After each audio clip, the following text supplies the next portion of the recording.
আমার বন্ধু আমার ভাইরা অন্য বর্ণনার মধ্যে পাওয়া যায় এ মুসলমান বন্ধুরি, একটা মানুষকে জীবিত অবস্থায় গরম পাতিলের ভিতরে রেখে যদি আগুন দ্বারা জাল দেওয়া হয়, যেই পরিমাণ কষ্ট হবে মৃত্যু যন্ত্রণা এর চাইতেও বেশি কষ্ট হবে।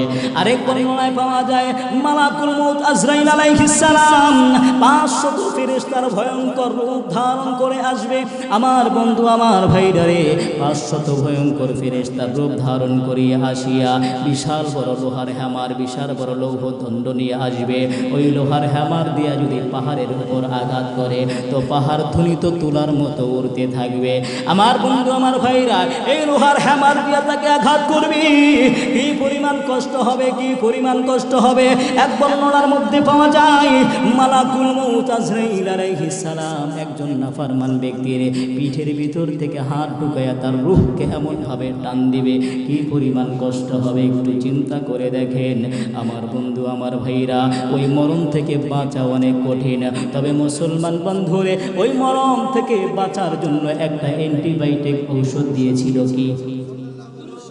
কি দিয়েছে? দুরূদ শরীফ। আমার বন্ধু আমার ভাইরা, মরণ থেকে বাঁচার জন্য ঔষধ দিল দুরূদ শরীফ। এ মুসলমান বন্ধুরে, এই দুরূদের অনেক পাওয়ার, অনেক ফজিলত আছে। মুসলমান বন্ধুরে, যখন কিয়ামতের ময়দান কায়েম হবে, আমার বন্ধু আমার ভাইরা, কিয়ামতের ময়দানটা অনেক কঠিন হবে, অনেক কঠিন হবে, অনেক কঠিন হবে। আল্লাহর নবী, দয়ার নবী, মায়ার নবীর একজন উম্মতকে জাহান্নামের ফেরেশতারা টাইনা টাইনা জাহান্নামের ভিতরে নিয়ে যাবে। এই দৃশ্যটা দেখবে হযরতে আদম আলাইহিস সালামকে। হযরতে আদম আলাইহিস সালাম জুয়ান্না বুড়া, জুয়ান্না বুড়া, কথা বলে না, জুয়ান্না বুড়া, পৃথিবীর সর্বপ্রথম মানুষ জুয়ান্না বুড়া। হ্যাঁ, বুড়া জুয়ান তো হবে জান্নাতে যাওয়ার, জান্নাতে যাওয়ার আগে কি পৃথিবীর সর্বপ্রথম মানুষ যেহেতু বুড়াইতে হবে, কথা বলেন ঠিক কিনা? তো বুড়া মানুষের শরীরে শক্তি কম না বেশি? কম না বেশি? ছোট্ট একটা উদাহরণ দেয়। একটা শিশু বাচ্চা পুকুরের পাশে খেলাধুলা করতেছে, খেলাধুলা করতে গিয়া পুকুরের ভিতরে পড়ে গেছে। দেখছে কে? একজন বয়স্ক বুড়া মানুষ লাঠি এভাবে নিয়ে কোনো মতে ভর দিয়া চলে। বুড়া মানুষ, শরীরের শক্তি নাই, নিজেই চলতে পারে না, চাইলে বাঁচাতে পারবে, চাইলে বাঁচাতে পারবে না, কিন্তু একটা কাজ করতে পারে। সে চিল্লানি দিয়া মানুষদেরকে ডাকতে পারবে, কে কোথায় আসো আসো। এই ছোট্ট বাচ্চা পানির ভিতরে পড়ে গেছে, তারে উঠা, ঠিক ঠিক এটা করতে পারবে না। ঠিক তেমনি হযরত আদম আলাইহিস সালাম একটা চিৎকার দিবে, হে মুহাম্মাদুর রাসূলুল্লাহ, তুমি কোথায়? তোমার একজন উম্মতকে জাহান্নামে টেনে নিয়ে যাচ্ছে। আমার বন্ধু আমার ভাইরা, আমার আপনার নবী বাচ্চাওয়ালা মুরগির মতো উড়াল দিয়া চলে আসে, জাহান্নামের ফেরেশতার সামনে এভাবে দাঁড়ায় যায়। আমার বন্ধু আমার ভাইরা, আল্লাহর নবী, দয়ার নবী দুইটা হাত বাড়ায় এভাবে দাঁড়ায় যাবে, বলবে, এ ফেরেশতারা কোথায় নিয়ে যাও আমার উম্মতকে? আমার বন্ধু আমার ভাইরা, জাহান্নামের ফেরেশতারা বলবে, ইয়া রাসূলুল্লাহ, ইয়া হাবিবাল্লাহ, ওগো আল্লাহর পয়গম্বর, এই ব্যক্তির জন্য জাহান্নাম ফয়সালা হয়ে গেছে, এই জন্য জাহান্নামের ভিতরে নিয়ে যাচ্ছি। আমার বন্ধু আমার ভাইরা রে, আল্লাহর পয়গম্বর, দয়ার নবী, মায়ার নবী ডাক দিয়ে বলবে, না না না, তোমরা জাহান্নামের ভিতরে নিতে পারবা না, আমার উম্মতের আমলগুলো মিজানের পাল্লার মধ্যে ওঠাও, আমি দেখতে চাই। ফেরেশতারা বলবেন, নবীজি না, তার জন্য সব ফয়সালা হয়ে গেছে, তার জন্য জাহান্নাম ফয়সালা হয়ে গেছে, আমরা জাহান্নামে নিয়ে যাব। আমার বন্ধু আমার ভাইরা, এবার যখন আল্লাহর নবী বারবার বলি, ফেরেশতারা আল্লাহকে ডাক দিয়া বলতেছেন, ওগো মালিক আল্লাহ, আপনার বন্ধু মুহাম্মদুর রাসূলুল্লাহ কি বলে?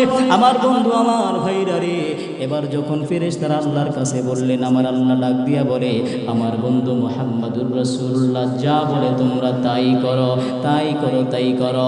আমার বন্ধু আমার ভাইরা, এবার লোকটার আমলগুলো নিয়ে মিজানের পাল্লার কাছে চলে গেছি। মুসলমান বন্ধুরে, এবার লোকটার আমলগুলো নিয়ে মিজানের পাল্লার মধ্যে উঠাইল, সাথে সাথে নেকের পাল্লা হালকা হয়ে গেছে, গুনার পাল্লা ভারী হয়ে গেছে, লোকটা জাহান্নামী হয়ে গেছে।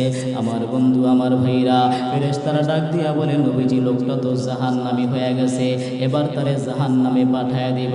আল্লাহর নবী বলে, আবার উঠাও, আবার উঠাও, আমি দেখতে চাই।